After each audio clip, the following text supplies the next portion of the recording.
जय हिंद दोस्तों, मैं Vikas UGC NET second history paper faculty आप सभी का स्वागत करता हूँ फिलोफोन पर। आई होप कि आप सभी अच्छे होंगे और आप सभी की तैयारियां अच्छी चल रही होगी। तो जुड़ जाइए एक बार, उसके बाद हम क्लास को स्टार्ट करेंगे।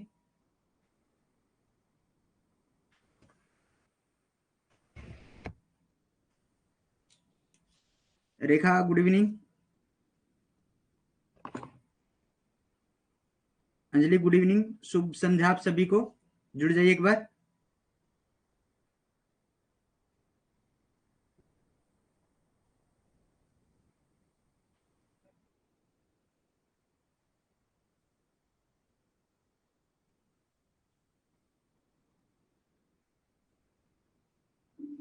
जिस भी बच्चे ने अभी तक टेलीग्राम ग्रुप को ज्वाइन नहीं किया, इसको ज्वाइन कर लो। व्हाट्सएप ग्रुप को ज्वाइन कर लो, ताकि यूजीसी नेट के रिगार्डिंग अगर कोई भी न्यू अपडेट रहती है तो आपको मिलती रहे। हमारे इंस्टाग्राम पेज को फॉलो कीजिए, यहाँ पर हमारी शॉर्ट्स वीडियो डलती है जो आपके लिए point two point knowledge fact रखती है। और फिलोफॉर्म पर बैच स्टार्ट हो चुके हैं, तो आप जाकर उनको परचेज कर सकते हैं। अगर आप पेपर फर्स्ट लेते हैं तो आपको 1999 पे करना रहता है। अगर आप पेपर सेकंड लेते हैं ओनली, तो उसके लिए भी 1999 पे करना है। अगर आप कॉम्बो लेते हैं तो आपको 2999 पे करना रहता है। आप कूपन कोड यूज कर सकते हैं VIK10, तो आपको 10% ऑफ मिलेगा फिलोफॉर्म के हर बैच पर। ठीक है। तो भारतीय राष्ट्रीय आंदोलन हमारा चला हुआ है, इसके अंदर हम बंगाल विभाजन हम कर चुके हैं, स्वदेशी बहिष्कार आंदोलन हम कर चुके हैं, मुस्लिम लीग की स्थापना हम कर चुके हैं, कांग्रेस का सूरत अधिवेशन हम कर चुके हैं, पार्लियामेंट सुधार कर चुके हैं, दिल्ली दरबार के बारे में चर्चा कर चुके हैं, प्रथम विश्व युद्ध हो चुका है, लखनऊ समझौता हमने कर लिया, होम रूल लीग आंदोलन को हम कर चुके हैं, मॉन्टेग्यू जेम्सफोर्ड के सुधार थे उनके हम कर चुके थे, मॉन्टेग्यू जो घोषणा की गई थी उसके बारे में कर चुके हैं। क्रांतिकारी आंदोलनों में रोमोसी कृषक दल था, उसके बारे में चर्चा कर चुके हैं, बलवंत वासुदेव फड़के ने चलाया था। पंजाब के अंदर जितने भी क्रांतिकारी आंदोलन थे उनके बारे में चर्चा। तो अब जो हमारा होगा वो है मुजफ्फर बम कांड। क्या है? मुजफ्फर बम कांड। तो एक बार जुड़ जाइए, उसके बाद हम शुरू करेंगे।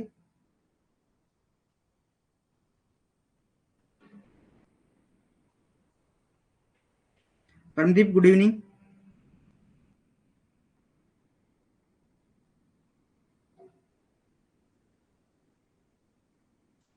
तो शुरू करते हैं। मुजफ्फर बम कांड था क्या? 30 अप्रैल 1908 को खुदीराम बोस और प्रफुल्ल चाकी ने वर्तमान बिहार के मुजफ्फरपुर जिले में कलकत्ता के मुख्य प्रेसिडेंसी मजिस्ट्रेट डगलस किंग्सफोर्ड की गड्डी पर, जो गाड़ी थी उसके ऊपर बम फेंका। इसके परिणाम स्वरूप गाड़ी में सवार 2 महिलाओं की मौत हो जाती है और किंग्सफोर्ड क्या हो जाते हैं? किंग्सफोर्ड बढ़ जाते हैं। क्या हो जाता है? बच जाते हैं। DH Kingsford, Douglas Kingsford. देखो कौन है? DH Kingsford.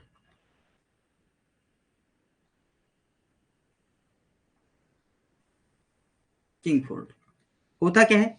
ये कलकत्ता के एक मजिस्ट्रेट थे। उसने क्रांतिकारियों को दबाने में महत्वपूर्ण भूमिका निभाई थी और जिसके परिणाम स्वरूप इसे प्रमोशन देकर मुजफ्फरपुर में न्यायाधीश के पद पर भेजा था। मुजफ्फरपुर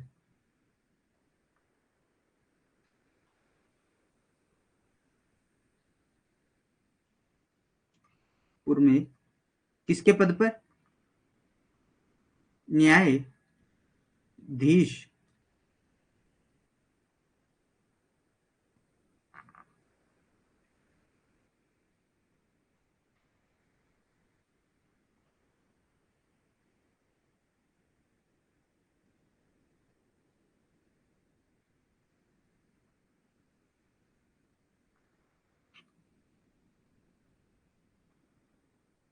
न्यायाधीश के रूप में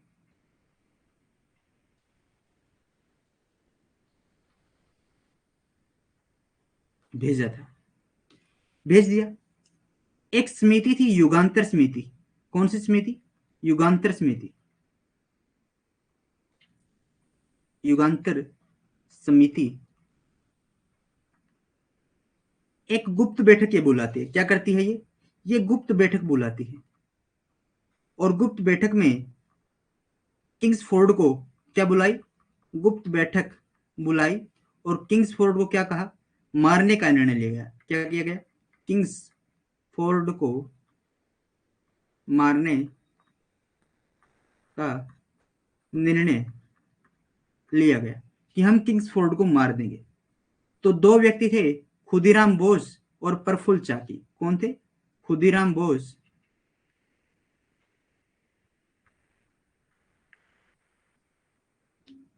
प्लस प्रफुल्ल चाकी।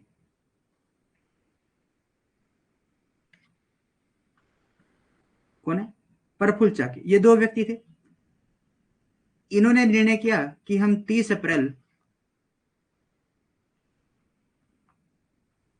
1908 को जो किंग्सफोर्ड की बग्गी होगी, बग्गी जो होगी, उस बग्गी पर बम फेंक देंगे। क्या कर देंगे? बग्गी पर, फिर गाड़ी पर बम हम फेंक देंगे।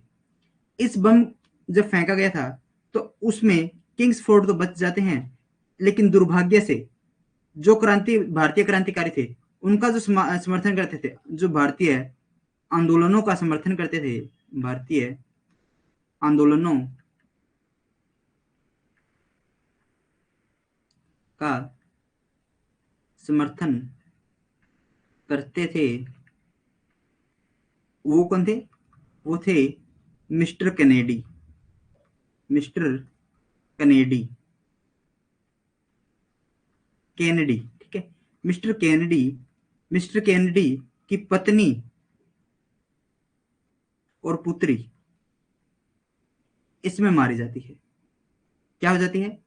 पत्नी और पुत्री मारी जाती है। वेनी रेलवे स्टेशन पर चाकी और बोस को गिरफ्तार कर लिया जाता है। कहां पर? पुलिस ने वेनी रेलवे स्टेशन, वेनी रेलवे स्टेशन पर इन्हें घेर लिया। क्या कर लिया? घेर लिया। इसमें से प्रफुल्ल चाकी ने अपने आप को गोली मार ली। प्रफुल्ल चाकी ने क्या कर लिया? क्या प्रफुल्ल चाकी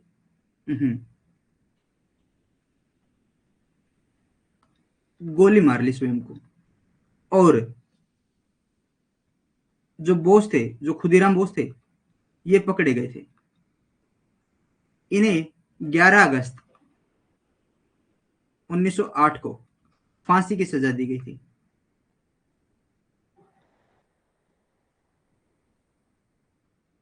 ठीक है। और उस समय इनकी जो आयु थी 18 वर्ष की थी। 18 वर्ष की आयु में इन्हें फांसी की सजा दे दी गई थी। क्लियर है? कमेंट कीजिए एक बार।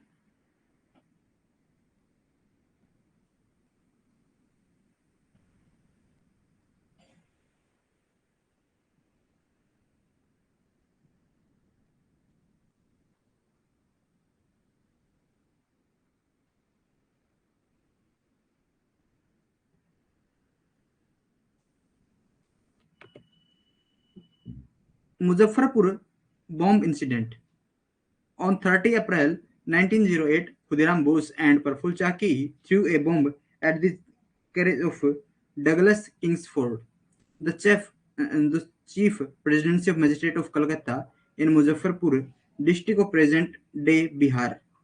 As a result, two women traveling in the vehicle died. जो दो महिलाएं थी वो इनके साथ मर चुकी थी। इसी के बाद 1908 में अलीपुर षड्यंत्र होगा। अलीपुर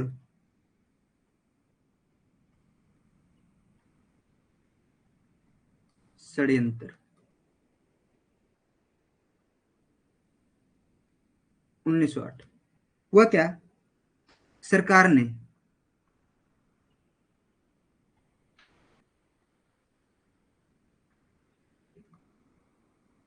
मानिकोटला, मानिक टोला उद्यान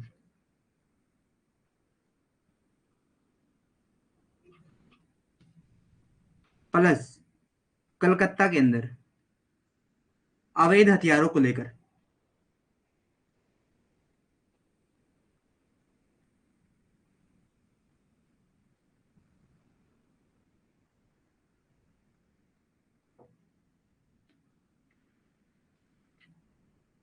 छापेमारी की थी। क्या की थी? अवैध हथियारों को लेकर छापेमारी की थी। जिस छापेमारी में इन्होंने 34 व्यक्तियों को गिरफ्तार किया था। 34 व्यक्तियों को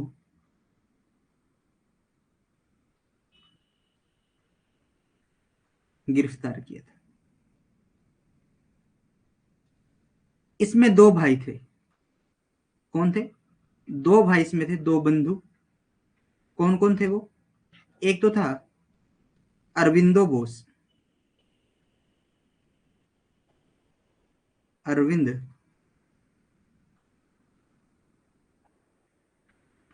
अरविंद घोष। और दूसरा वारिंदर घोष। घोष बंधु भी इनको बोला जाता है। क्या बोला जाता है? घोष बंधु बोला जाता है। अलीपुर जो ये षड्यंत्र था, इसमें हुआ क्या?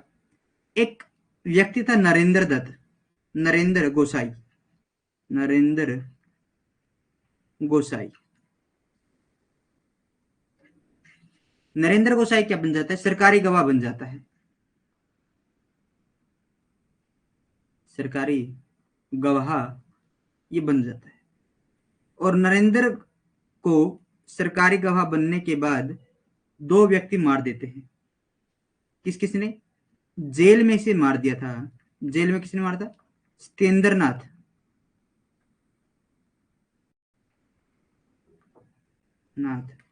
बोस प्लस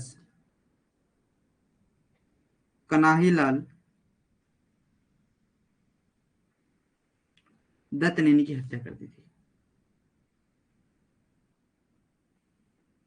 ठीक है। कब की थी? तो इसकी हत्या 31 अगस्त 1908 को की थी। इन दोनों को 2 नवंबर 1908 को फांसी की सजा दे दी गई थी। किसकी सजा दी थी? फांसी की सजा इन्हें दे दी गई थी। क्लियर है?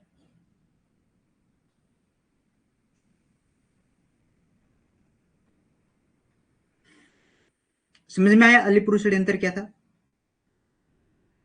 और इस केस में वरिंद्रनाथ के जो वरिंद्र घोष थे, उसके गुट के जितने भी सदस्य थे, उन्हें आजीवन काला पानी की सजा दी थी। किसकी? आजीवन काला पानी की सजा दी गई थी। चितरंजन दास वकील के बारे में हम सुनते हैं नाम, चितरंजन दास वकील ने अपने अथक प्रयासों से अरविंद घोष को बरी कराया था। अरविंद घोष को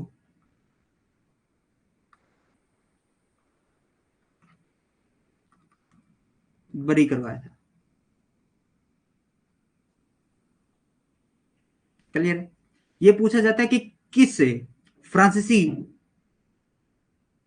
सरकार की बस्ती का नागरिक होने के कारण छोड़ दिया जाता है, तो वो है चारूचंद्र। चारूचंद्र राय। चारूचंद्र राय को फ्रांसीसी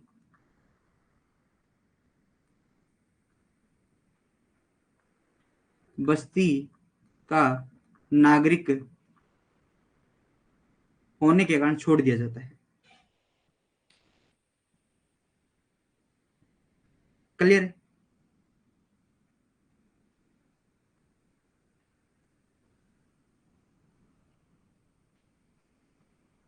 अरविंद घोष इस घटना के बाद पांडिचेरी चले जाएंगे और वहां पर एक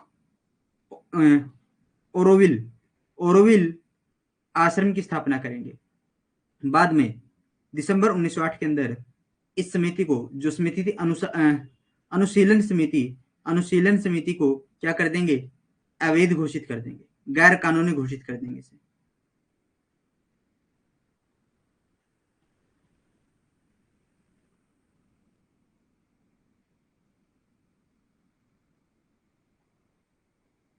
क्लियर है?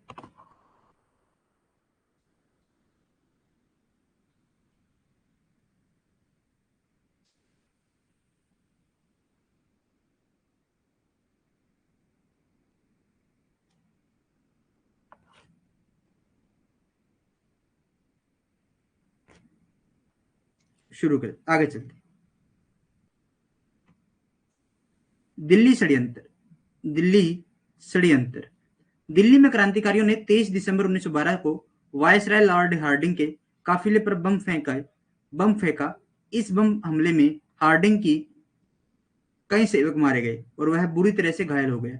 इस घटना में रास बिहारी बोस और सचिन सान्याल की मुख्य भूमिका थी। घटना के बाद पुलिस ने 13 व्यक्तियों को गिरफ्तार किया, जिनमें से कुछ को फांसी दे दी गई और कुछ को देश से निर्वासित कर दिया गया था।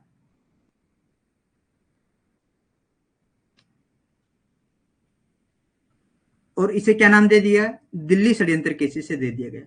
इसे दिल्ली में क्रांतिकारी आंदोलन भी नाम दिया जाता है। दिल्ली में क्रांतिकारी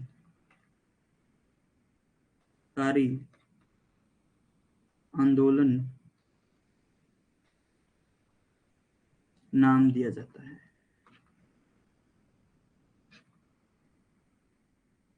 ठीक है।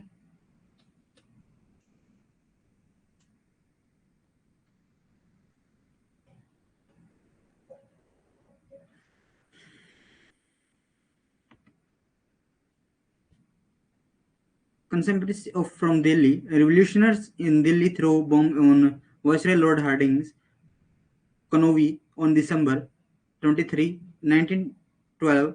Many servants of Harding were killed in this bomb attack and he was badly injured. Ras Bihari Bose and Sachin Sanyal had the main role in this incident. After the police arrested 13 people, some of them were hanged and some were deported from the country. England. Shyamaji Krishna Verma ने London में भारत स्वशासन समिति की स्थापना की थी, जिसे India house के नाम से जाना जाता था। इस संस्था का उद्देश्य स्वराज्य प्राप्त करना था। यहां से एक समाचार पत्र द इंडियन सोशलोजिस्ट का प्रकाशन किया गया था। लंदन से सरकारी दमन के कारण श्यामाजी पेरिस, जिनोवा चले गए थे। श्यामाजी कृष्ण वर्मा के बाद ईस्ट इंडिया हाउस का कार्यभार वीडी सावरकर ने संभाला था। इंग्लैंड में स्वामी Shyamji Krishna Verma established the India Safe Movement, India Self Government, ठीक है, committee in London, which was also known as Indian House, किसे इंडिया हाउस के नाम से इसे जाना जाता था। द इंडियन सोशलोजिस्ट, ये न्यूज़पेपर यहाँ से निकाला जाता था, was also published due to the government repression from London. Shyamaji had gone to Prussia, Geneva चले गए। After Shyamaji Krishna Verma, India House was taken over by V.D. Savarkar.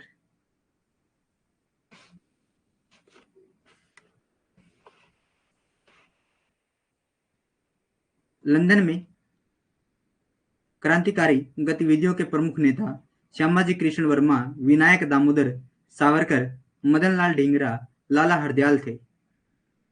London में देखो भाई, इंग्लैंड में श्यामाजी मुखर्जी कृष्ण वर्मा और लंदन में कृष्ण वर्मा, विनायक दामोदर सावरकर, मदनलाल ढींगरा, लाला हरदयाल थे।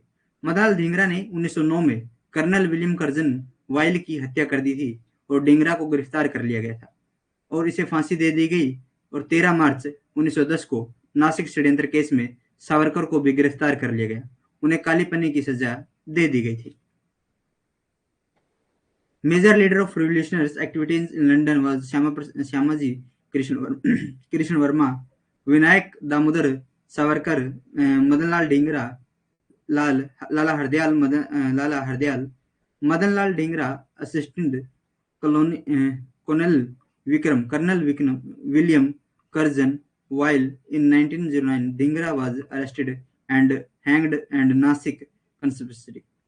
On 13 March 1910, Savarkar was also arrested. In this case, he was punished with a black water. America तथा कनाडा। संयुक्त राज्य अमेरिका में तथा कनाडा में क्रांतिकारी आंदोलन कार्य को नेतृत्व लाला हरदयाल के सिंह ने किया था। 1 नवंबर 1913 को लाला हरदयाल ने सैन फ्रांसिस्को में गदर पार्टी की स्थापना की थी और विश्व के अन्य भागों में इसकी शाखाएं खोली थी।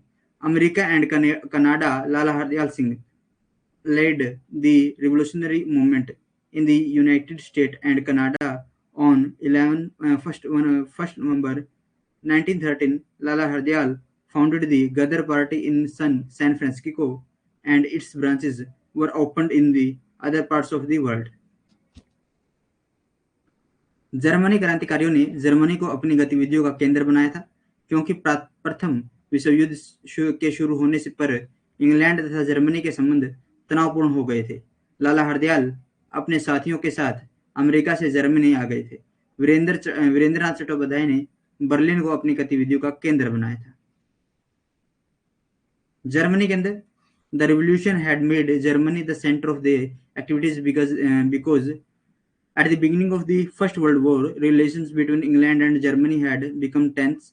Lala Hardayal had come to Germany from America with his companions. Virendranath Chattopadhyay made Berlin in the center of his activities. कामागाटू प्रकरण, कामागाटू मारू प्रकरण क्या है, कब हुआ था? 1914 में। कब हुआ था भाई?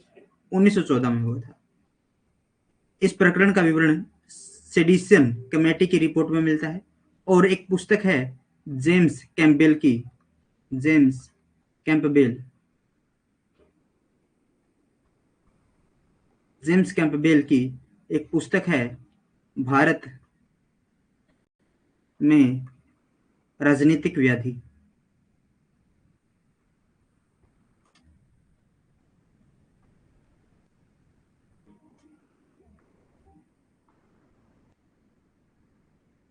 में इसका वर्णन मिलता है। 1914 में भारतीयों के प्रवेश से संबंधित एक विवाद था। कनाडा ने एक ऐसा अप्रवासी कानून बनाया था। किसने? कनाडा ने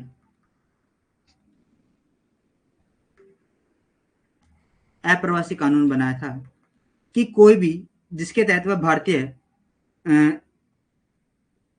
भारतीय कनाडा में प्रवेश पा सकते थे, जो सीधे भारत से आते थे। यानी जो सीधा भारत से आए ना, भारत से जो सीधा आएगा वो कनाडा में एंट्री कर जाएगा।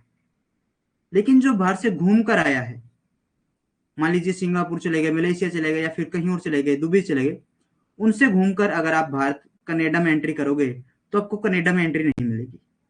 ऐसा ही हुआ। सुप्रीम कोर्ट ने 1913 में 35 व्यक्ति भारतीय सीधे कनाडा पहुंचे। ठीक है, तो नवंबर 1913 में कनाडा के सुप्रीम कोर्ट ने ऐसे 35 भारतीयों को कनाडा से घुसने की अनुमति दी जो सीधे भारत से नहीं आए थे। कितने सीधे भारत से नहीं आए थे? 1913 में कनाडा की सरकार ने इसे घुसने की अनुमति दे दी।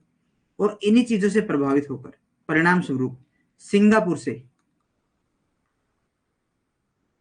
सिंगापुर से एक भारतीय ठेकेदार गुरदत्त सिंह ने कामागाटू मारू एक जहाज किराए पर लिया, और जिसे लेकर दक्षिण पूर्व एशिया के करीब 376 यात्रियों को बैठाकर 4 मार्च 1914 को जहाज को वैंकूवर तक प्रस्थान किया। कहां पर? वैंकूवर, कनाडा के अंदर। 23 मई 1914 को वैंकूवर के तट पर पहुंच गया। जब तक ये वहां पर पहुंचा तो जो ये कानून था जिसके अंडर 35 व्यक्तियों को उन्होंने अंदर बुलाया था, ये कानून कर दिया समाप्त। क्या कर दिया? ये कानून समाप्त कर दिया। तो अब जितने वो 376 जो यात्री थे वो कहां पर है? वैंकूवर पर। तो वैंकूवर तट पर हैं, तो कनेडियन पुलिस कहती है कि आप यहां से चले जाइए, अन्यथा आपको जान से हाथ गंवाने पड़ेंगे।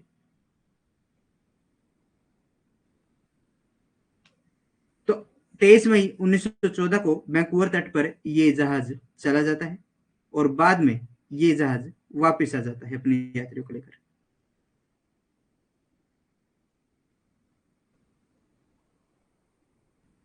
और 2014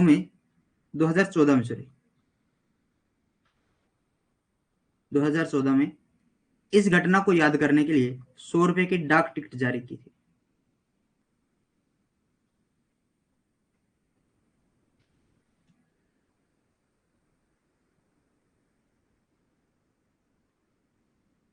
समझ में? जब 23 मई इनको 1914 को वैंकूवर जब ये खड़े थे, तो इनको कनेडियन पुलिस घेर लेती है। क्या कर लेती है? कनेडियन पुलिस घेर लेती है। तो एक व्यक्ति होते हैं हुसैन रहीम, सोहनलाल पाठक, बलवंत सिंह,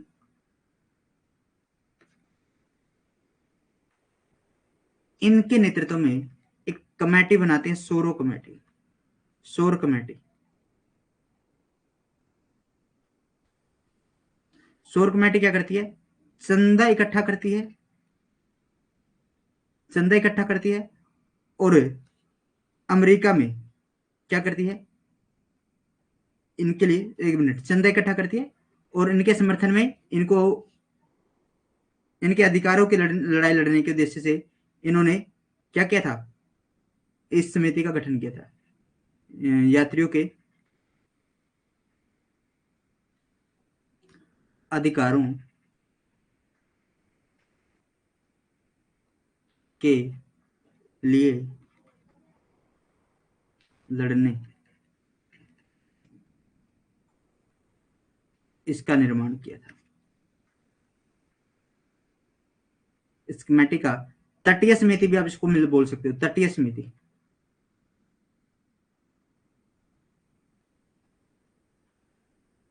तटीय समिति भी इसको बोल सकते हो। क्लियर है?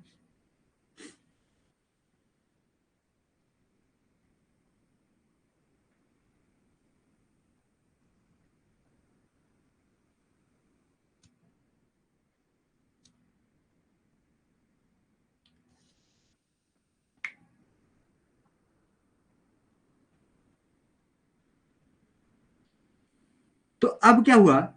अब ये जो कामागाटू प्रकरण जहाज था, इसे कनाडा से बाहर होना पड़ा। कनाडा से बाहर हुआ तो ये जा पहुंचा जापान। जापान जब ये पहुंचा तो 1914 में क्या शुरू हो गया? प्रथम विश्व युद्ध शुरू हो गया। अंग्रेज सरकार ने इन्हें बोला कि आप सीधे भारत आइए, और भारत ही आए कलकत्ता। कलकत्ता बंदरगाह थी। जहाज बजबज कहां पर पहुंचा? बजबज के आते ही जब बजबज जहाज पहुंचा तो सरकारी जहाज को सीधे कलकत्ता आने के लिए बोल दिया। बजबज ये पहुंचा तो 27 सितंबर को 1914 जो यात्री थे, जो सरकार के क्या थे, खिलाफ थे, विरुद्ध थे, उनके बीच क्या हो जाता है? संघर्ष हो जाता है। ढेर सारे यात्री मारे गए और 202 यात्रियों को जेल भेज दिया गया। जेल भेज दिया गया। क्लियर है? अब मुझे कमेंट करके बताइए कामागाटू प्रकरण के अंदर किसी को कोई डाउट?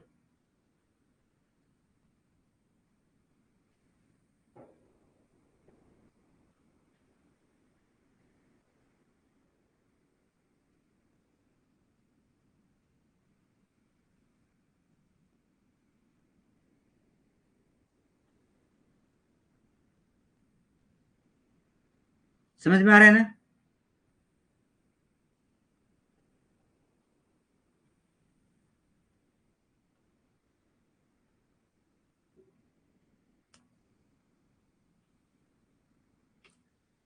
कामागाटू के मारू case 1914. This details of this case are found in this report of sedition committee by Gurudat Singh, an Indian contractor in Singapore on March 4, 4 March 4th March 1914 after hiring a ship named Kamagatu Maru about 376 passengers from Southeast Asia left the ship towards Vancouver, reached the shores of Vancouver on the 23 by 1940 23 मई को ये क्या हो गया? वापस इसको जब वहां पर वैंकूवर पहुंचा तो इसको घेर लिया जाता है और यहाँ से वापस आने के लिए बोल दिया जाता है। तो ये कनाडा से जापान चला जाता है। जापान के अंदर क्या हो जाता है? जब तक ये जाता है तो प्रथम विश्व युद्ध शुरू हो जाता है। तो प्रथम विश्व युद्ध शुरू होने के बाद क्या करते हैं? इसे सीधा कलकत्ता बुलाते हैं।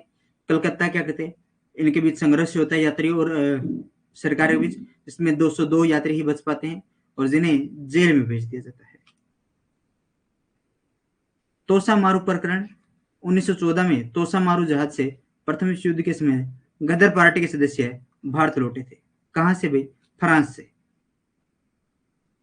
ठीक है, गदर पार्टी के सदस्य भारत यहां से पहुंचे, तोसा मारू लौटे थे। रास्ते में जहाज सिंगापुर रुका था भाई। कहां पर?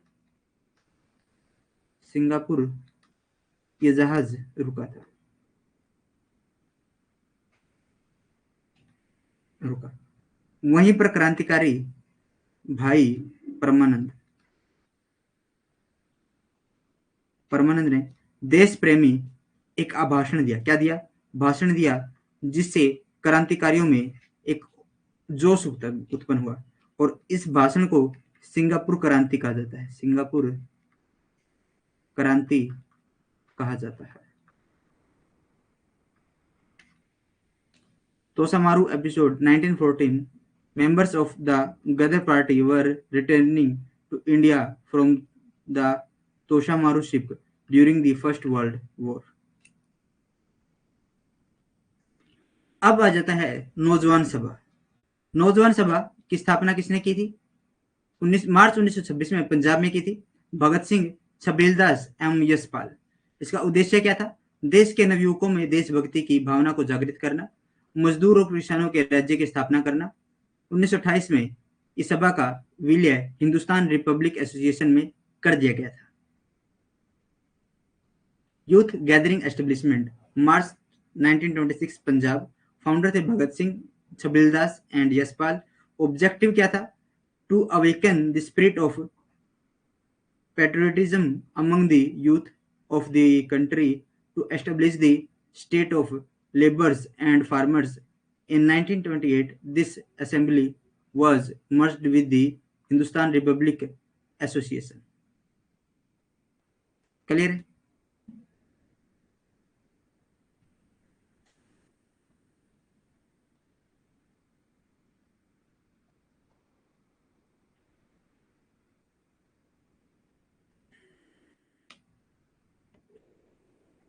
हिंदुस्तान रिपब्लिक एसोसिएशन की स्थापना 24 अक्टूबर 1924 में कानपुर में सचिंद्र नाथ सन्याल के नेतृत्व में की गई थी। इसका उद्देश्य क्रांतिकारी गतिविधियों के माध्यम से देश में समाजवादी संघीय गणतंत्र की स्थापना करना था।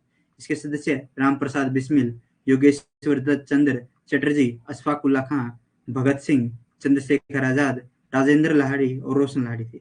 लाहौर छात्र संघ की स्थापना किसने की थी? भगत सिंह ने की थी। किसने की थी? भगत सिंह ने की थी। और रूस के साथ मिलकर मित्रता सप्ताह मनाया था। क्या मनाया था?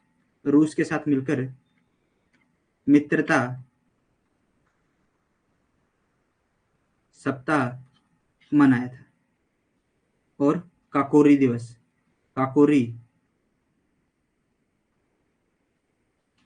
दिवस मनाया था। क्लियर है? 1928 में ये सभा क्या हो जाती है? ये सभा किसमें मिल जाती है? हिंदुस्तान रिपब्लिक एसोसिएशन में मिल जाती है। हिंदुस्तान एसोसिएशन पब्लिक की स्थापना थी वो अक्टूबर 1924 में हुई थी, कानपुर में हुई थी। क्रांतिकारी गतिविधियों के माध्यम से देश में क्या करना? समाजवादी संघीय गणतंत्र स्थापना करना था। इसके सदस्य थे राम प्रसाद बिस्मिल, योगेश्वर चंद्र चटर्जी, अशफाक उल्ला खां, भगत सिंह, चंद्रशेखर आजाद, राजेंद्र लाहिड़ी या रोशन Lahiri. The Hindustan Republic Association was established on 24 अक्टूबर 1924। 24 अक्टूबर 1945 को क्या हुआ था? यूएनओ का गठन हुआ था। 15 अगस्त 1945 को क्या हुआ था?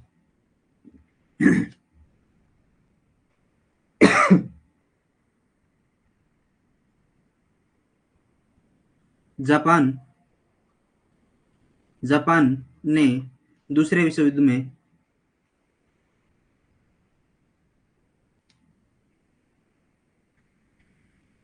आत्मसमर्पण कर दिया था।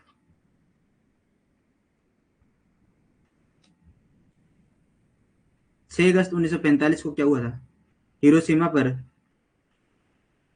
बम फेंका गया था। 9 अगस्त 1945 को क्या हुआ था? नागासाकी पर बम फेंका गया था।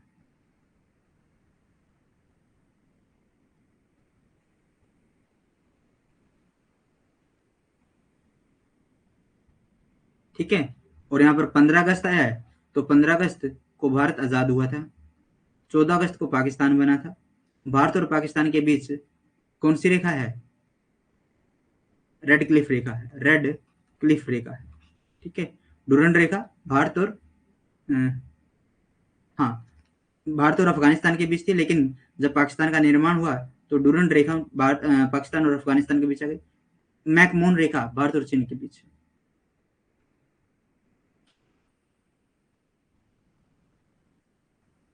ठीक है, ऐसे याद करने की कोशिश किया करो। गुड।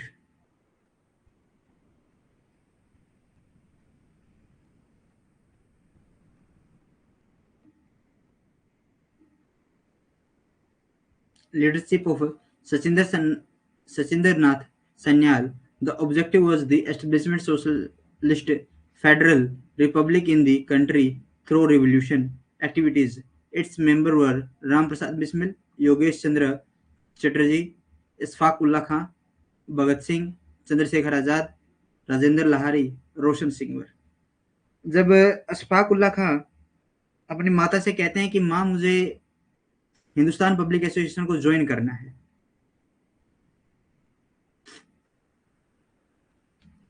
तो उसकी माँ कहती है कि बेटा तू रहने दे, ज्वाइन मत कर। अंग्रेज तुम्हें प्रताड़ना करेंगे अगर तुम अपने साथ भाई जो हिंदू भाई उनके साथ क्रांतिकारियों में भाग लोगे, और अगर कभी पकड़े गए तो अंग्रेज तुम्हें प्रताड़ित करेंगे और उनकी यातना तुम्हें क्या कर देगी? अपने भाइयों के खिलाफ आवाज उठाने के लिए मजबूर कर देगी, यानी उनके विरुद्ध तुम्हें कर देगी, उनके से गवाही वगैरह ले लेगी, तुम्हें उनके भेद दे दोगे। तो जिससे क्या होगा? पूरी की पूरी मुसलमान जो कम्युनिटी है उसका नाम बदनाम होगा। अशफाकुल्ला खां कहते हैं माँ आप परीक्षा ले लो, ऐसा कुछ नहीं होगा। तो अशफाकुल्ला की जो माता है वो घर के अंदर से एक दिया जलाकर लेकर आती है, और दिया क्या करता है? दिए दिए के ऊपर अशफाकुल्ला खां अपना हाथ रख लेता है। जो लो होती है वो माना तो कहा जाता है कि अशफाकुल्ला खां के हाथों से निकल चुकी थी, और अशफाकुल्ला की माँ अशफाकुल्ला के लिए रो रही थी। आंखों में आंसू आ चुके थे अशफाकुल्ला खां के, रो रहे थे, और उनको देखकर उनकी माता रो रही थी। ये एकमात्र ही ऐसा संयोग वंश होता है कि अगर पुत्र रोता है तो माता भी रोती है। एकमात्र ऐसा समय होता है जब पुत्र रोता है और माता हंसती है, वो समय होता है पुत्र के जन्म का। अदरवाइज जब भी बेटा रोता है तो माँ उससे पहले रो देती है। अशफाकुल्ला खां शहीद हो जाते हैं भारत के लिए, और अब हंसते हंसते इन्होंने फांसी के फंदे को चूम लिया। नमन करते हैं हम ऐसे शहीदों के जिन्होंने भारत की आजादी में अपनी जो जीवन दान था, जो जीवन था उसकी आहुति दी। तो कमेंट कीजिए एक बार, आपको ये चीजें समझ में आ गई?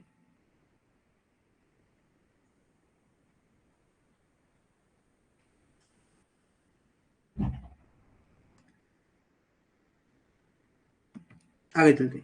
काकोरी कांड। लखनऊ में 9 अगस्त 1925 को 8 down Saharanpur Lucknow passenger train पर डकैती डालकर सरकारी खजाने को लूट ले गया था। इसी को काकोरी कांड की संज्ञा दी गई थी। इसमें राजेंद्र लाहरी, रोशन सिंह, राम प्रसाद बिस्मिल और अशफाक उल्ला खां को फांसी दी गई थी। इसमें चंद्रशेखर आजाद फरार हो गए थे। Kakori incident on August 1925 in Lucknow, the government treasure was looted by docket on 8 down Saharanpur Lucknow passenger train. This is known as Kakori incident, in which Rajendra Lahari, Roshan Singh, Ram Prasad Bismil, and Asfaq Ullah Khan was hanged, in which Chandrasekhar Azad escaped. Chandrashekhar Azad क्या हो गए थे? यहाँ से फरार हो गए थे, भाग गए थे।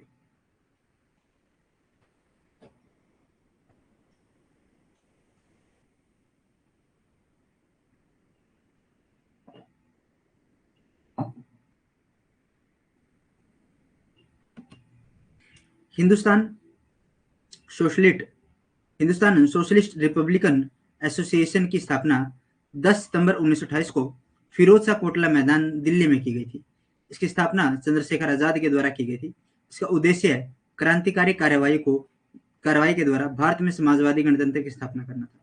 और इस पार्टी की जो स्थापना थी उसकी कुछ प्रमुख घटनाएं क्या थी। एक तो सैंडर्स की हत्या,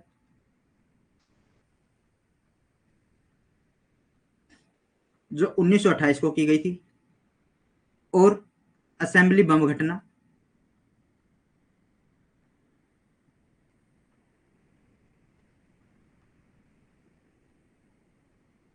असेंबली बम कांड, और तीसरा था लाहौर षड्यंत्र। ये 3 प्रमुख घटनाएं इससे जुड़ी हुई थी।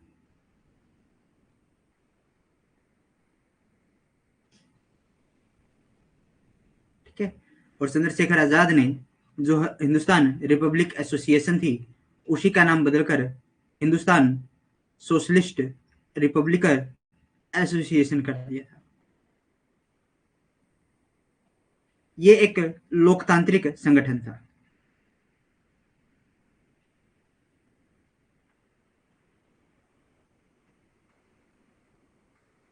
तांत्रिक संगठन था जिसमें निर्णय मत के द्वारा होते थे।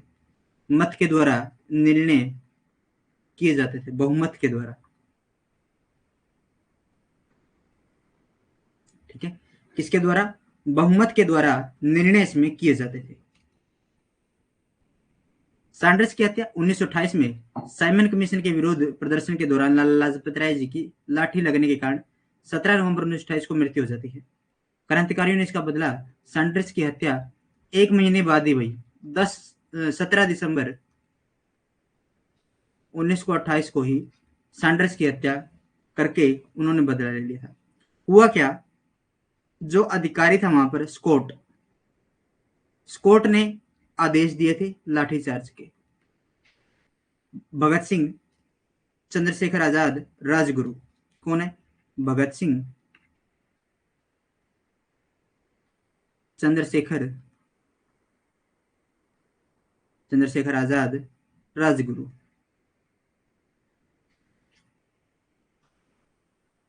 ये तीनों गए तो थे सैंडर्स की हत्या करने, लेकिन सैंडर्स से पहले इनको कौन मिल गया? स्कॉट मिल गया।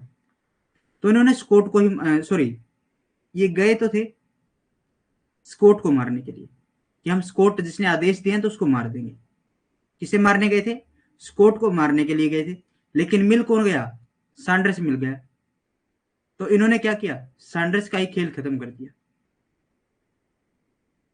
लाठीचार्ज के आपसे पूछेगा कि लाठीचार्ज के आदेश किसके द्वारा दिए गए थे? स्कॉट के द्वारा दिए गए थे।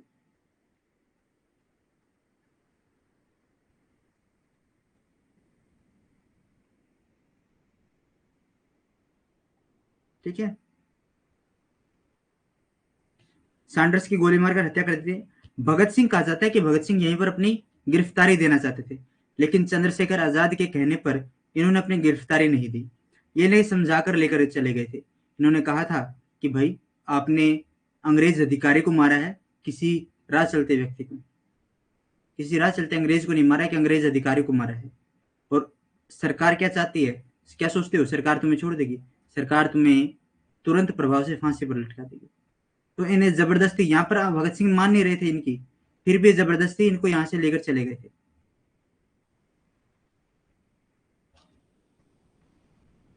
असेंबली बम कांड 1929 में हुआ था। HSRA, हिंदुस्तान रिपब्लिक एसोसिएशन की दूसरी प्रमुख घटना थी। क्या थी? दूसरी प्रमुख घटना थी 8 अप्रैल 1929 को 2 बिल पेश होने थे। एक तो केंद्रीय विधानसभा में, कहां पर? केंद्रीय विधानसभा में टुडे या फिर ट्रेड डिस्प्यूट बिल, और public safety bill.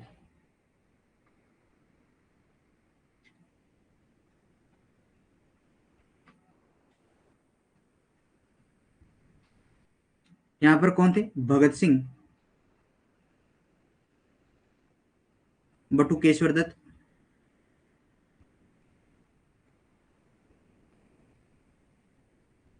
Batukeshwar Dutt क्या करते हैं? केंद्रीय विधानसभा में, केंद्रीय विधानसभा में बम फेंकते हैं। बम ऐसी जगह फेंका गया जहां पर कोई व्यक्ति नहीं था। मान लीजिए यहां पर व्यक्ति बैठे और बीच में बम फेंके गए। इन्होंने कहा कि बहरे कानों को कानों तक अपनी आवाज पहुंचाने के लिए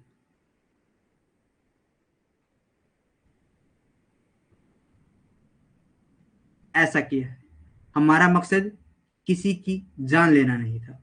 और इसी हमले के दौरान, इसी षड्यंत्र के दौरान, इसी घटना के दौरान इन्होंने इनकलाब जिंदाबाद का नारा लगाया था। इनकलाब जिंदाबाद का नारा लगाया था। और इस नारे का सृजन मौलाना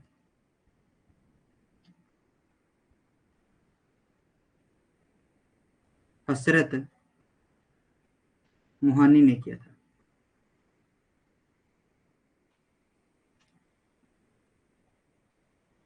मौलाना हसरत मोहानी ने इसका क्या किया था? इस नारे का सृजन किया था। यहां पर भगत सिंह अपनी गिरफ्तारी दे देते हैं। भगत सिंह अंग्रेजों के पीछे दौड़ रहे हैं कि मुझे गिरफ्तार करो, गिरफ्तार करो। लेकिन अंग्रेज क्या करें? इनसे डरते हुए भाग रहे थे। कहीं एक दो बम उड़ना पीछे छुपा रखा हो, यहीं पर सर्विस कर दे हमारी। जिससे क्या कर रहे थे? डरते हुए जा रहे थे। लेकिन जब अंतिम समय में उन्हें लगता है कि अब भगत सिंह निहत्थे हैं, उनके पास कोई बम नहीं है, तो क्या करते हैं? इनको गिरफ्तार कर लिया जाता है। ठीक है, तो एक बार कमेंट कर दीजिए आपको ये चीजें समझ में आ रही है।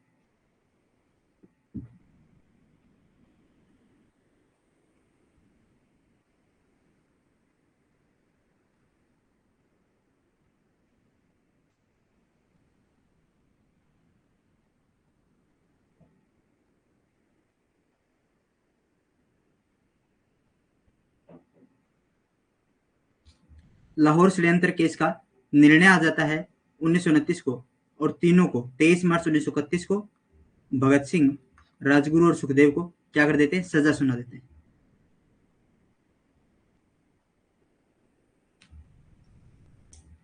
चटगांव शस्त्रागार की लूट। चटगांव क्या था? क्रांतिकारी आंदोलन था। तो क्रांतिकारी आंदोलनकारियों ने क्या किया? जो आंदोलनकारी थे, उन्होंने शस्त्रागार था चटगांव के अंदर, यानी एक यहाँ पर वेपन रखे जाते थे, कोत था, जो कोत थी यहाँ पर, उसको लूट लिया था।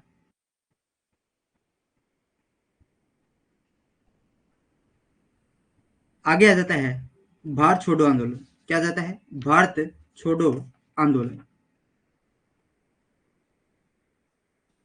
भारत छोड़ो आंदोलन को अगस्त क्रांति के नाम से भी जाना जाता है। 14 जुलाई 1942 को कांग्रेस के वर्धा अधिवेशन में भारत छोड़ो प्रस्ताव प्रस्तुत किया गया था। 8 अगस्त 1942 को मौलाना अबुल कलाम की अध्यक्षता में मुंबई के ऐतिहासिक ग्वालियर टैंक के मैदान में अखिल भारतीय कांग्रेस की एक बैठक बुलाई गई, जिसमें वर्धा प्रस्ताव पास कर दिया गया। इसमें गांधी जी ने करो या मरो का नारा दिया था। Quit India movement. Quit India movement is also known as Agast Kranti. On 14th July 1942, Quit India Revolution was presented in Wardha session of Congress. On 8th August 1942, under the chairmanship of Abul Kalam, Maulana Abul Kalam, the historic Gwalior tank of Mumbai, a meeting of the All India Congress was called in the field in which the Wardha Revolution was passed, in which Gandhiji gave the slogan "Do or Die" कि अंग्रेजों या तो भारत को आजाद करो या फिर मृत्यु स्वीकार करो। क्योंकि क्या हो चुका था, दूसरा विश्व युद्ध शुरू हो चुका था और दूसरे विश्व युद्ध में भारत से बिना पूछे ही भारत को शामिल कर लिया गया था। क्लियर है?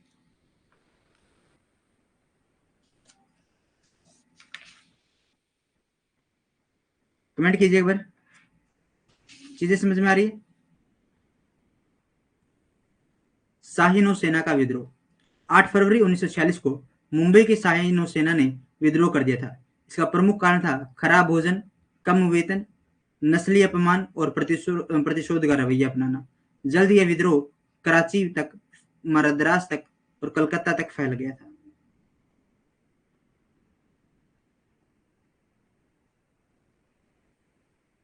ये एनएस तलवार के जो नौसैनिक थे,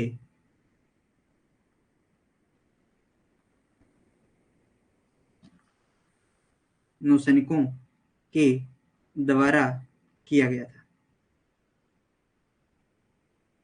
ठीक है, बंबई से प्रारंभ हुआ था, बंबई से शुरू हुआ था।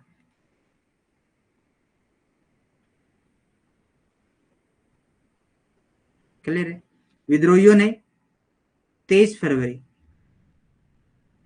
1946 को आत्मसमर्पण कर दिया था।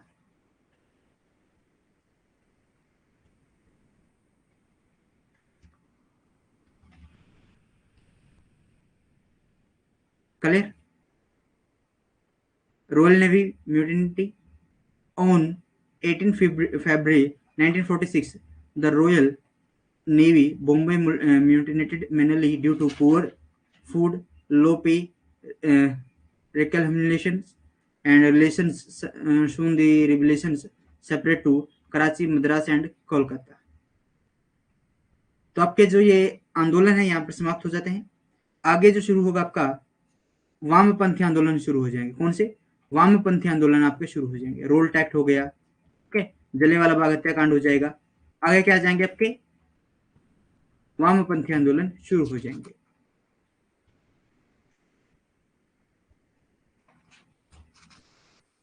तो यहां तक आपको क्लास कैसी लगी मुझे कमेंट करके बता दीजिए एक बार।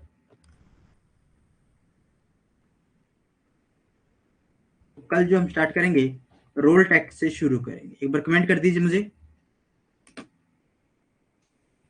प्रमुख घटनाओं के अंदर हम रोल टैक्ट, जलियांवाला बाग हत्याकांड, चोरी चोरा कांड, Swaraj party, Simon commission, Nehru report, प्रथम गोलमेज सम्मेलन, द्वितीय गोलमेज सम्मेलन, ये चीजें हम करेंगे।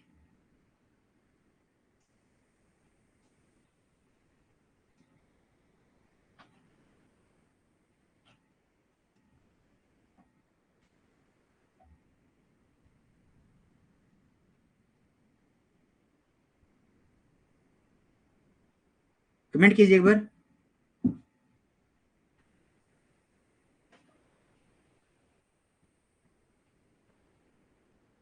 थैंक यू प्रमदीप बहन।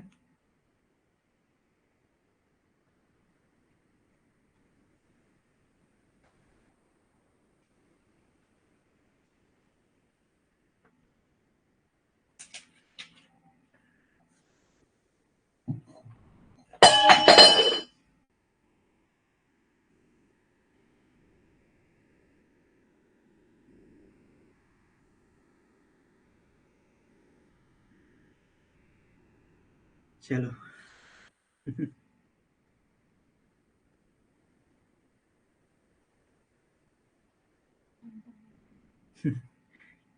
क्या कर सकते हैं भाई अंजलि, हो गया तो हो गया बस अब, है ना। अब जितना, जब देखो स्टार्टिंग की थी आंदोलन, कैसे आंदोलन कर रहे थे, धूम धड़ाके वाले, जिसमें धमाके हुए हैं, षड्यंत्र जितने भी हुए हैं। देखो एक चीज देखो, आपने देखा कि गांधी जी के द्वारा जितने भी घटनाएं हुई, जिससे जितने भी आंदोलन चलाए गए, उन्हें सत्याग्रह घटनाएं उन्हें ऐसे नाम दिए। जो भगत सिंह जी के द्वारा जितनी भी घटनाएं की उन्हें षड्यंत्र नाम दिया गया। लाहौर षड्यंत्र हो गया, काकोरी कांड हो गया, असेंबली कांड हो गया, ऐसे नाम उनको दिए गए।